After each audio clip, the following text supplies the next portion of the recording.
కొన్నిసార్లు కొన్ని విషయాలు మన ఊహల్లో ఏమాత్రం ఉండవు. కానీ జరుగుతున్న క్రమంలో అరే భలే కుదిరింది కదా అనిపిస్తుంది. ఇప్పుడు యాజ్ ఇట్ ఈజ్ గా అలాంటి వావ్ ఫ్యాక్టర్ ని ఆస్వాదిస్తున్నారు శ్రీదేవి తనయ జాన్వీ కపూర్. బవాల్ సినిమా చూసిన వారందరూ జాన్వీ కపూర్ నటిగా మెచ్యూరిటీ చూపించారన్నారు. వరుణ్ ధావన్ తో కలిసి ఆమె నటించిన బవాల్ క్రిటిక్స్ నుంచి చాలా మంచి రెస్పాన్స్ తెచ్చుకుంది.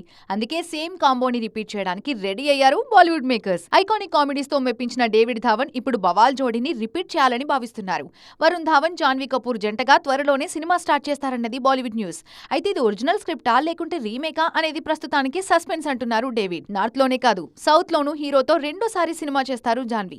ప్రస్తుతం తారక్ సరసన దేవరలో నటిస్తున్నారు జాన్వీ కపూర్. ఈ సినిమా ఫస్ట్ పార్ట్ ఈ సమ్మర్ కి విడుదలవుతుంది. నెత్తుడితో ఎర్రగా మారిన ఎర్ర సముద్రం సాక్షిగా యాక్షన్ సినిమాను తెరకెక్కిస్తున్నారు కొరటాల శివ. ఈ సినిమాలో తంగం క్యారెక్టర్ లో కనిపిస్తారు జాన్వీ. ఫస్ట్ పార్ట్ రిలీజ్ అయిన కొన్నాళ్లకి సెకండ్ పార్ట్ షూటింగ్ స్టార్ట్ చేస్తారు మేకర్స్.